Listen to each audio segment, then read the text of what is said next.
So I am going to provide kind of a very high overview of the various different types of quantitative methods that are used across the social sciences and direct you to some resources and opportunities for future learning. So, which social sciences use quantitative methods? In theory, any and all social questions could be quantified. Anything where you can look at it and say the presence or absence of some characteristic is there could, in theory, lead to quantification. But in practice, it's not always practical or even ethical to measure things in quantitative fashion. And then also different disciplines will have different ontologies or epistemologies, foundational beliefs about knowledge and the way the world works that may or may not entertain quantitative approaches. But kind of in theory, you could quantify most things. It's really a question of whether you should be doing that. And again, different disciplines and even subfields within different disciplines will have different perspectives on that. So I want to kind of talk first about the different types of quantitative data that you might encounter or that you could collect or that exist out there. So the one that most people are familiar with are surveys, interviews, questionnaires, even qualitative open-ended interviews can be quantitatively coded if that is your purpose or if that is your long-term goal with the project. You also have a large number of government, private, or nonprofit organizational administrative records of databases. So these are health records, perhaps, or program records, client records, tax records. There are kind of a range of different data sources that come from organizations in the private and public sector. You may also quantify different types of treaties, laws, regulations, websites, maps, or any type of other text, where here I'm thinking text very broadly as any type of document or artifact that has information. And lots of that, if you kind of apply a rigorous coding strategy, you could take all of these things and code them to kind of describe the range of policy options, for instance. And then there's another source of data that often comes from academic or nonprofit organizations. So researchers producing their own data sets. Garima mentioned earlier on the VDEM project, which is housed out of the University of Gothenburg in Sweden. And that's essentially a bunch of academics trying to quantify how democratic different countries are over time. But nonprofit organizations like Freedom House or Amnesty International also often quantify the social world by producing kind of new data sets that aim to measure different things that might be of interest to them. And so there are a lot of these other types of data sets that also exist that are kind of created by researchers in a variety of organizations for various different types of research questions. So I want to make sure that you also know kind of where you can get help. If you're new to McMaster, I already mentioned in the main presentation that the McMaster Library Data Service is a great resource. There are staff there that know about these various different repositories, know about different types of subscriptions that McMaster has to different data sources. The library actually has a very extensive set of affiliations and membership and subscriptions to lots of different surveys and other data providers. The library can also help you identify Stats Canada data that you might be interested in using. And they also can orient you to some of the online open data collections and repositories where you can find research or data that has been used in prior research. We also have at McMaster on the 5th floor of Wilson Hall, the Stats Canada Research Data Center, the RDC. And this is a secure data facility where Stats Canada puts some of its more sensitive data that cannot be shared publicly for researchers to use. And so you have to go through a vetting process and get approval to access the data, but that is also an incredible resource for a number of important surveys and particularly microdata that you might want to use for your research. Spark also is the home to the Secure Empirical Analysis Lab, SEAL, which has some data that is also confidential or secure some data on charitable giving, some data on education, and some of those data are available for students for their research if they kind of apply to do a particular project similar to the Stats Canada RDC. And I would just say that if you kind of have consulted these other sources, or think that they're not what you're looking for and you want some help finding data or figuring out how to go about identifying potential data sources, you can always book a Spark conversation to get some additional ideas and sources that you might look at. So, now you've got some data or an idea about creating some, now what? And I just want to highlight that kind of across the social sciences, there are kind of two broad ways that we use quantitative data. And that both types of analyses really are driven by what you want to know or understand. And so the first type is, what we call descriptive inference. And this is where we're answering questions like who, what, where, when, or how. And we want to be able to accurately describe some event, some situation, some pattern, some trend. And the most common way that we do that is to just look at frequencies or cross tabulations of frequencies, say kind of, whether or not people voted or not, according to various demographics. And we might also use descriptive statistics, calculate an average or a standard deviation. And all of these types of quantitative analyses kind of help us answer very fundamental questions that help us describe the world. We also, though, sometimes use quantitative methods for causal inference. And this is where we want to answer why questions.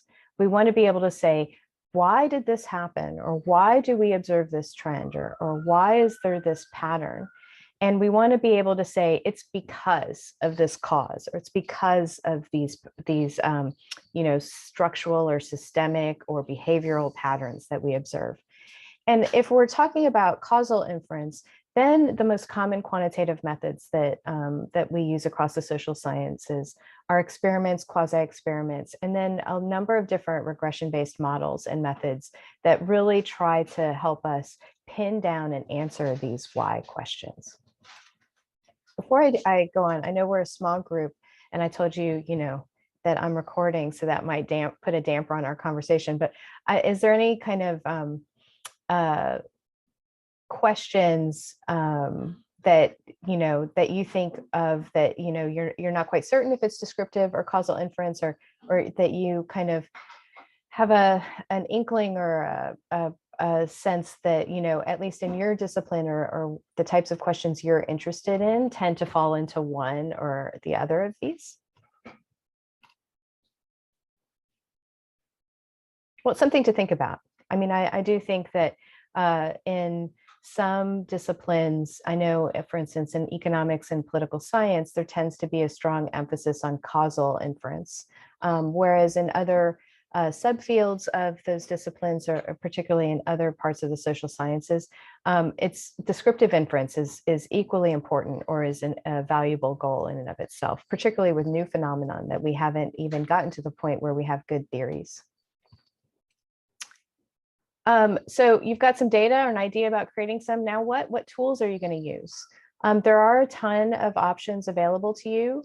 And again, if you're not quite certain where to get started, or if your program or department doesn't necessarily offer training in the tools that you want, feel free to kind of reach out to us, and we can try to orient you and point you to other resources on campus. I would say that for quantitative data, the most common packages or softwares that are used to analyze quantitative data would be kind of good old-fashioned Microsoft Excel for some descriptive statistics. And then I've listed there some of the other tools that are common to the social sciences. And some of these packages are open source and available for you to download. Others are more expensive, more difficult to get your hands on. And we do have opportunities or one kind of positive outcome of the pandemic is that it really mobilized UTS, the University Technology Services, and the library to implement virtual desktops. So not only are there both labs and desktop computers in both units that you can kind of go use in person, they also have expanded their offering of virtual desktops. And the software sometimes is not as stable as you might like, but if you kind of can't come to campus or don't feel comfortable coming to campus, there are a number of softwares that you can access through these virtual desktops. And at the end, I will drop a link to all these slides so that you can follow up on any of these links. But they do have, you know, all of these packages that I've listed there are either available in one of these locations. If they're not, also the bookstore can sometimes help with discounted purchases. If you really want to buy a piece of software and have it on your laptop or desktop computer, they can help with identify kind of how to get a copy of that with either an academic license or a graduate student license. I do want to kind of make a special pitch here for PSPP, which is a open source version of SPSS, which is not very well known. It's much less well known compared to like RStudio, R, and Python. But if you have some very simple introductory descriptive statistics that you want to do, PSPP will do everything that your good old-fashioned SPSS will do, but for free. There are also some dashboard tools that have become very popular for data visualization and mobilization. As a McMaster affiliate, you have access to Microsoft Power BI, which is very similar to Tableau, which might be something that you want to kind of, if you're looking to develop interactive data visualization for a research project or to share your data with others, that's a tool that you have available to you. There's also public versions of Tableau and then kind of more technical options like the Shiny package for R. I also want to kind of highlight where you can go to learn new quantitative methods and specific tools. Of course, you know, given that most of us are housed in particular disciplines, your department's graduate courses are going to be the first place that you ought and probably will go to get training in some of these methods that you might be interested in. But I also know that not all departments in our faculty offer quantitative training, and that other instructors in other departments who are offering these courses will sometimes allow students from other programs to take the course, their course with permission. I teach a course in winter term that is an introduction to statistics and linear regression, and it is not uncommon for me to have a handful of students from other departments in the Faculty of Social Sciences. I also, over the years, have had a handful of students from other Ontario universities, from York or from Waterloo, because we do have a little known program called the Ontario Visiting Graduate Student Program that enables you to pay your student fees at McMaster or at York or wherever it is and enroll in a graduate course for credit. You can't audit, you have to take it for an actual credit, but you can register for a course in another university in Ontario and attend class there. Undoubtedly, it takes, you know, some paperwork and approvals. You'll definitely want to check with your own department for what transfers and what's going to count. But if it turns out that there's a very specific method that you're looking for kind of a good 3-unit introduction to, look at our local universities, because we're very fortunate to be kind of home and nestled in between a number of very high quality universities. Spark also will, from time to time, offer short workshops or hands-on training in particular skills. So this year, we're going to have our focus of our workshop series is identity and research. And last year, we offered an introduction to R, and this year, we're hoping to repeat that and potentially add other introductions to using very specific quantitative tools. The Sherman Center for Digital Scholarship, which is housed in the library jointly with Humanities, they also have short workshops of hour and a half that might give you a taste or an introduction to a range of tools to help you kind of identify maybe whether or not it's worth investing more time. There are a number of summer schools as well that are available to if you're interested in kind of taking a course over the summer, particularly once you get, if you're a doctoral student and you're getting to the stage of your research where you need very specific methods that you can't get here or locally, those might be a good option for you. So I just want to close by reiterating that if you have questions about any of these things, or want to kind of get referred or advice about other opportunities, please do kind of sign up for our newsletter so that you get regular announcements about the workshops we're offering. And then feel free to also book a research conversation with one of our staff. It'll probably be Allison or myself to kind of help you figure out your next step as you learn about these methods.